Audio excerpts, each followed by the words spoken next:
الرحمن الرحيم إن الله وملائكته يصلون على النبي يا أيها الذين آمنوا صلوا عليه وسلموا تسليما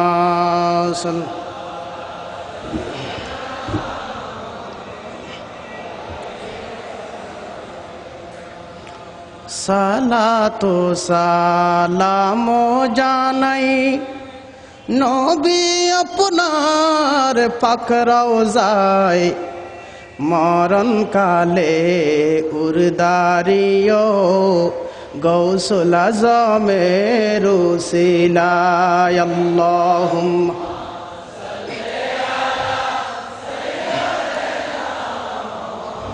আলা মুহাম্মদ ওয়া আলা আলিহি ধন্য গোলাম ধন্য আশিক ধন্য সাত সম্মেলন মোদের মাঝে তশরিফ আনবেন মুর্শিদ গৌসুল আজম মেহেরবান আল্লাহ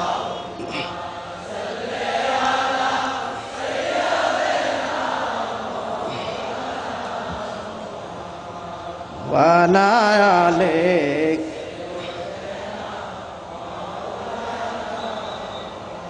يا سيدي يا غوث الأعظم مرشدي تمنا गुलामों की बरलाने वाले की हाजत रवा करने वाले या सैयदी या गौसुल आज़म मुर्शिदी मुरीदों की हाजतों रवा करने वाले অশান্ত পৃথিবীর শান্তি স্থাপনকারী অরাজনৈতিক তরিকত ভিত্তিক আধ্যাত্মিক সংগঠন মুনিরিয়া যুব তবলিগ কমিটি বাংলাদেশ কর্তৃক আয়োজিত চট্টগ্রাম ঐতিহাসিক লালদিঘি ময়দানে ঐতিহাসিক 7 সম্মেলনের প্রধান মেহমানে আলার আসন অলঙ্কিত করবেন বাংলাদেশের অহংকার মুসলিম বিশ্বের অহংকার যুগের ওলিদের সরদার কাগতিয়া আলিয়া গৌসুল আজম দরবার শরীফের মহান মুর্শিদ গৌসুল আজম মদ্দজিল্লুহুল আলী বিশেষ অতিথি হিসাবে তশরিফ ফরমাচ্ছেন শুধু চট্টগ্রাম বাংলাদেশ নয় এশিয়া খ্যাত দিনী শিক্ষা নিকেতন কাগতিয়া শাতুল্লুম কামিল মাদ্রাসার স্বনামধন্য অধ্যক্ষ মহান মুর্শিদ আজম হুজুর কিবলা ইয়া আলম মদ্দজিল্লুহুল আলী উপস্থিত সম্মানিত বিশেষ অতিথিবৃন্দ আমন্ত্রিত উলামায়ে কেরাম ইলেকট্রনিক ও প্রিন্টিং মিডিয়ার সম্মানিত সাংবাদিক বন্ধুগণ চট্টগ্রাম নয় বাংলাদেশ নয় বহির্বিশ্ব থেকে আগত মুসলিম ভাইরা আসসালামু আলাইকুম ওয়া রাহমাতুল্লাহি ওয়া বারাকাতুহু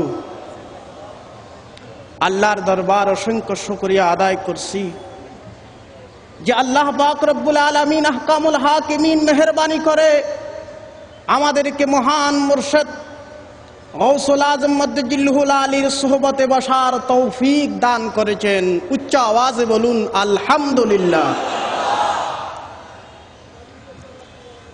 আপনারা জানেন মহান মুর্শিদ আজকে যিনি মেহমানে আলা যার সোহবত আমরা পেয়েছি আমরা ধন্য কিনা একটু জোরে বলুন আর একটু আওয়াজে বলুন আমার পূর্বের বক্তারা বলেছেন যে আজকে এখানে শতকরা 99 জন যুবক, কোনো টাকা নাই, পয়সা নাই, দুনিয়ার কোনো ওজর নাই। কিসের জন্য রাতকে রাত, দিনকে দিন না জেনে আজকে এই সাত সম্মেলনে উপস্থিত হয়েছেন।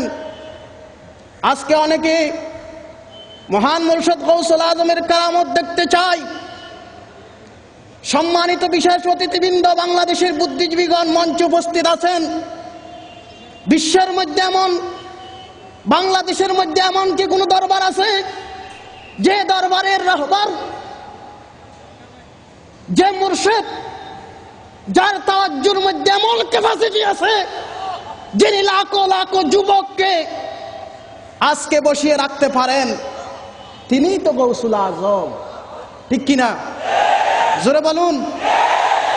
আজকে আপনারা যারা অতিথিরা আছেন, তারা আজকে দেখবেন চোখের পানির কান্নার কথা রাসূল পাক হাদিসের সাথ করেছে। কিন্তু এমন কোন দরবার আমার জনমতে নাই যেখানে গেলে চোখের পানি আসে। আজকে আপনারা দেখবেন মহান গৌসুল আজম মদ্দাজিল্লুহুল আলী যখন মঞ্চের মধ্যে আরোহণ করবেন, তখন এই সাত সম্মেলনের ময়দান চোখের পানিতে ভরপুর হয়ে যাবে। জোরে বলেন সুবহানাল্লাহ।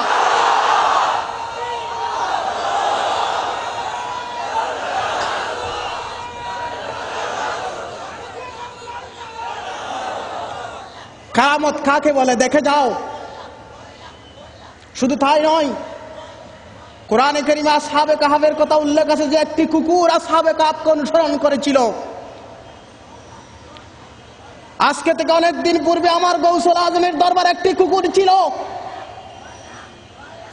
সেই কুকুরটি আমার গৌসুল আজম মদ্দাজিল্লুহুল আলী যখন মসজিদে আসতেন তাহাজ্জুদের নামাজের জন্য, কুকুরটি পিছনে চলে আসতেন শুধু গৌসুল আজমের সোহবত পাওয়ার জন্য। আমার মহান মুর্শিদ গৌসুল আজম যখন মাদ্রাসায় যেতেন, তখন আমার মহান মুর্শিদ গৌসুল আজমের পিছনে পিছনে কুকুরটি চলে যেত। 1992 সালে যখন আমার মহান মুর্শিদ আজকের মেহমানে আলা অসুস্থ হয়ে পড়লেন, ক্লিনিকের মধ্যে আসলেন, মহান মুর্শিদ গৌসুল আজমের খাদেমেরা, দরবার শরীফস্থ লোকেরা, কর্মচারীরা, কর্মীরা ওই কুকুরকে খানা খাওয়ানোর চেষ্টা করলেন। কুকুর তো বাসায় প্রকাশ করতে পারতেছে না। যদি বাসায় প্রকাশ করতে পারতো তাহলে বলতো, হে গৌসুল আজমের গোলামেরা, আমাকে খানা দিয়ে কি লাভ হবে, আমার খানা তো ক্লিনিকে চলে গেছে। মহান গৌসুল আজম অসুস্থ হওয়ার পর থেকে ওই কুকুর আর কোনো খানা খাই নাই, খানা না খেয়ে মারা গেল। সম্মানিত অতিথিরা, সম্মানিত সমাবেত মুসলিম সমাবেশ, যার বিরহ করে কুকুর পর্যন্ত মারা যেতে পারে, তিনি তো জামানার গৌসুল আজম। কি কেরামত চান আপনারা? আরেকটি কথা বলে আমি আমার বক্তব্য শেষ করব। চট্টগ্রামের ঐতিহ্যবাহী এলাকা ফটিকছড়ি, ফটিকছড়ির এক যুবক নাজিমউদ্দৌলা, তিনি গৌসুল আজমের আশেক ছিলেন, গোলাম ছিলেন। আল্লাহ রসুলের গোলামকে যেমন কীট পতঙ্গ পর্যন্ত ভয় পায়, হযরত সফিনাকে যখন বাঘ আক্রমণ করতে চাইল আল্লাহ রসুলের গোলাম, সফিনা মুখ দিয়ে একটি কথা বের করলেন, আনা মাওলা রাসূলিল্লাহ, হে বাঘ, আমি কে তুমি চিনো না? আমি তো আল্লাহ রসুলের গোলাম। আল্লাহ রসুলের গোলামকে যেমন বাঘ চিনেছিল, আখেরি জামানায় এসে যেহেতু কাকতিয়া আলিয়া গৌসুল আজম দরবার শরীফের মহান মুর্শিদ, এই জামানার গৌসুল আজম, সেই জন্য আমার গৌসুল আজমকে কুকুরে চিনেছিল, বাঘ পর্যন্ত চিনেছিল। কি রকম চিনেছিল? আমার গৌসুল আজমের একজন গোলাম,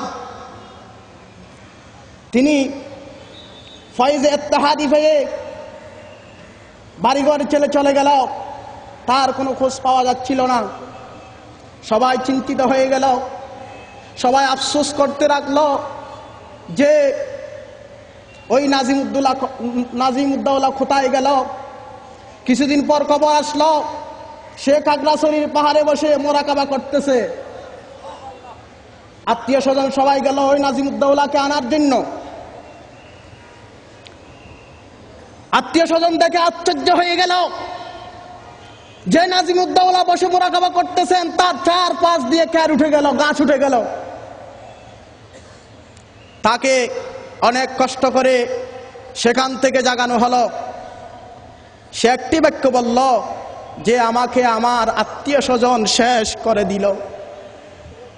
ভাইরা, জানি না গৌসুল আজমের সিনা মুবারক থেকে কি নিয়ামত পেয়ে বনের মধ্যে জঙ্গলের মধ্যে বসে রয়ে তারপরে বলতেছে আমার আত্মীয় স্বজন আমাকে এখান থেকে নিয়ে শেষ করে দিল। সে আর কোনো কথা বলতেছে না, চোখের পানি। তার পিতামাতা অনেক কষ্ট করে চাইল, তার মুখ থেকে কোনো কথা বের করতে পারল না। তার পিতা বলতেছে নাজিমুদ্দৌলা তোমার কি হয়েছে একটু বলো, তুমি কথা বলতেছো না কেন? শেষ পর্যন্ত ওই নাজিমুদ্দৌলার পিতামাতা নাজিমুদ্দৌলাকে আমার গৌসুল আজমের কদমে নিয়ে আসলেন। ভাইরা মনে রাখবেন, যে সাপ দর্শন করে সেই সাপ বীজ তুলতে পারে। আমার গৌসুল আজমের কদমে পাকে যখন নিয়ে আসলো নাজিমুদ্দৌলাকে, আমার গৌসুল আজম বলল নাজিমুদ্দৌলা তুমি কথা বলতেছো না কেন? যখন আমার গৌসুল আজম বলল নাজিমুদ্দৌলা তুমি আমার সাথে কথা না বলে আর কার সাথে কথা বলবে, সাথে সাথে জবান খুলে গেল। নাজিমুদ্দৌলা চোখের পানি রাখতে পারলেন না, কান্না জড়িত কণ্ঠে বলল হুজুর, এই রাউজানের জমিনে থেকে বাংলাদেশে বসে হুজুর আপনাকে চিনা যাবে না। হুজুর আপনাকে যদি চিনতে হয় তাহলে বনের মধ্যে যেতে হবে, সমুদ্রের মধ্যে যেতে হবে, অনেক দূরে চলে যেতে হবে। নাজিমুদ্দৌলা কি হয়েছে তোমার একটু আমাকে বলো। হুজুর আমি যখন আপনার সবক পেয়ে আপনার তাওয়াজ্জু পেয়ে আমার দুনিয়াদারি ভালো লাগতেছে না, আমি পাহাড়ের মধ্যে চলে গেলাম, খাগড়াছড়ির পাহাড়ের মধ্যে। হুজুর রাত যখন গভীর হয়ে গেল, দুটি বাঘ এসে আমাকে খাওয়ার জন্য প্রস্তুত হয়ে গেল। আমি আর চিন্তিত হয়ে চোখের পানি ছেড়ে দিলাম, এই পাহাড়ের মধ্যে আমাকে কে রক্ষা করবে? হুজুর সেই পাহাড়ের মধ্যে বসে আমি আল্লাহর দরবারে দুটি হাত তুলে দিয়েছি, মাবুদ আমার তো কোনো যোগ্যতা নাই, আমি তো গৌসুল আজমের গোলাম। আল্লাহ তুমি আমাকে রক্ষা করো আমার গৌসুল আজমের উসিলায়। সে কথা বলার সাথে সাথে ওই বাঘের যেমন সফিনা আল্লাহ রাসূলের গোলামের বাঘের যেমন জবান খুলে গিয়েছিল, খাগড়াছড়ির জঙ্গলের মধ্যে বাঘের জবান খুলে গিয়েছিল। ও মহান মুর্শিদ গৌসুল আজমের গোলাম, তুমি চিন্তিত হয়ো না, তোমাকে আমরা আক্রমণ করার জন্য আসি নাই, আমরা এসেছি তোমাকে পাহারা দেওয়ার জন্য। গৌসুল আজম বহু দূরে, গৌসুল আজম বহু দূরে, শোনো গৌসুল আজম কেবলা আমার অন্তরে, শোনো গৌসুল আজম মুর্শিদ মোদের জানের জান, মোদের প্রাণের প্রাণ, সকরাতের বিছানাতে করবে যে আসান। মুর্শিদ মোদের জানের জান, মোদের প্রাণের প্রাণ, সকরাতের বিছানাতে করবে যে। মুর্শিদ জামানার গৌসুল আজম, মুর্শিদ জামানার গৌসুল আজম বাবের মাজারে, শোনো গৌসুল আজম কেবলা হরে, শোনো গৌসুল আজম। সমাবেত মুসলিম ভাইরা, বাঘের জবান খুলে গেল, আমার গৌসুল আজমের নাম মুবারক উচ্চারণ করার সাথে সাথে শুধু বাংলাদেশ নয়, কাগতিয়া আলিয়া গৌসুল আজম দরবার শরীফ বিশ্বের সাথে চ্যালেঞ্জ করতে পারে এমন একটি দরবার। বাংলাদেশ কি, যিনি কাগতিয়া আলিয়া গৌসুল আজম দরবার শরীফ বসে সুদূর কানাডায় সবক পৌঁছাতে পারেন। আজকে আমাদের দেশে মহিলাদের সুব্যবস্থা বলে যে তরিকত ফতেঘাটে বায়াত করা হচ্ছে মহিলাদের সুব্যবস্থা, সেখানে কর্মী থাকে পুরুষ, কোনো পর্দা নাই। ফিরার মুরিদের মধ্যে কোনো পর্দা নাই। এই যুগের মধ্যে এসে আমার গৌসুল আজম কি ইন্টারনেটের ব্যবস্থা করেছেন শুনুন। আমার গৌসুল আজম মদ্দুল্লাহুল আলী কাগতিয়া দরবার শরীফ, আর মহিলা যেখানে বসুক না কেন আমার গৌসুল আজম সেখানে সবক পৌঁছাতে পারেন। এটাই তো গৌসিয়তের ক্যাপাসিটি। জোরে বলুন সুবহানাল্লাহ। এখন নাজিমুদ্দৌলা যখন আমার গৌসুল আজমের নাম শুনল, বাঘ বলল তোমাকে পাহারা দেওয়ার জন্য এসেছি। নাজিমুদ্দৌলা আমার গৌসুল আজমকে বলতেছেন, হুজুর বাঘ যখন আসলো আমার পেটের মধ্যে ক্ষুধা লাগলো, আমি খানা কোথায় খাবো? আমি চিন্তিত হয়ে গেলাম খানার জন্য, আমার পেট অস্থির হয়ে গেল। চিন্তা করতেছি, তখন হুজুর আমার মনের মধ্যে আপনার চেহারা মুবারক বেশি উঠল। এ নাজিমুদ্দৌলা, যে মহান মনীষী কাগতিয়া আলিয়া গৌসুল আজম দরবার শরীফে বসে তোমাকে বাঘ দিয়ে পাহারা দিয়ে রাখতে পারে, সে তো তোমার খানার ব্যবস্থাও করতে পারে। জোরে বলুন সুবহানাল্লাহ। যিনি বাঘের মুখ থেকে তোমাকে হেফাজত করতে পারে, সে তো তোমার খানার ব্যবস্থাও করতে পারে। খানার আমার ক্ষুধা যখন বেশি হয়ে গেল, আমার অন্তরের মধ্যে জ্বালা যন্ত্রণার সৃষ্টি হলো। আমি যখন আমার গৌসুল আজমকে স্মরণ করতে লাগলাম, আমি দেখতেছি একটি যুবক আমার জন্য খানা নিয়ে আসতেছে। আমি জিজ্ঞাসা করলাম, এ যুবক, এখানে তো কোনো মানুষের আনাগোনা নাই, এখানে তো কোনো নির্জন পাহাড়, নির্জন জঙ্গল, এখানে তো কোনো খানার ব্যবস্থা নাই, তুমি কোত্থেকে আসলা? তোমাকে তো আমি চিনলাম না। ওই যুবক আর দেরি করেন নাই, যুবক বলতে লাগলো, হে নাজিমুদ্দৌলা, তুমি আমাকে যে কথা জিজ্ঞাসা করতেছ, দুনিয়ার কোনো মানবের অস্তিত্ব এখানে নাই। হে নাজিমুদ্দৌলা, আমি বাংলাদেশের কোনো লোক নই, আমি তোমার থানার কোনো লোক নই, আমি বিশ্বের কোনো জায়গার লোক নই। তুমি যেহেতু গৌসুল আজমের গোলাম, সেহেতু আল্লাহ আমাকে বেহেশত থেকে খানা নিয়ে তোমার কাছে পাঠিয়েছে। ওয়ালাকাদ জারানা লিজাহান্নামা কাসীরাম মিনাল জিন্নি ওয়াল ইনস। আজকে কি কারামত দেখতে চাও? আল্লাহ বলতেছেন, ওয়ালাকাদ জারানা লিজাহান্নামা কাসীরাম মিনাল জিন্নি ওয়াল ইনস। বহু জিন এবং মানবকে আমি সৃষ্টি করেছি জাহান্নামের জন্য। লাহুম কুলুবুন লা ইয়াফকাহুনা বিহা, যাকে আমি কলব দিয়েছি, কলব দিয়ে সে আল্লাহকে চিনে নাই, নবীকে চিনে নাই, নামাজ চিনে নাই, সে গৌসুল আজমকে চিনে নাই।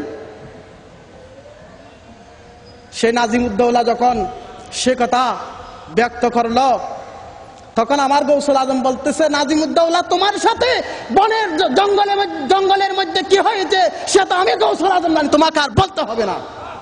যিনি কাগতিয়া আলিয়া গৌসুল আজম দরবার শরীফে বসে জঙ্গলের মধ্যে গোলামকে বাঁচাতে পারেন, তিনি কি?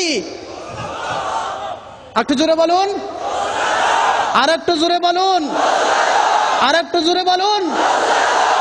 গৌসুল আজম কা দরবার, আল্লাহ আল্লাহ क्या कहना, अल्लाह अल्लाह क्या कहना। गौसुल आज़म का दरबार, अल्लाह नूर नबी का नूर बाजार, अल्लाह अल्लाह क्या कहना, अल्लाह अल्लाह আল্লাহ পাক সুবহানাহু ওয়া তাআলা আজকের মাহফিলের উসিলায় মহান মুর্শিদ গৌসুল আজম মদ্দুল্লাহুল আলীকে হায়াত খিজরি দান করুন। আসসালামু আলাইকুম ওয়া রাহমাতুল্লাহি ওয়া বারাকাতুহু।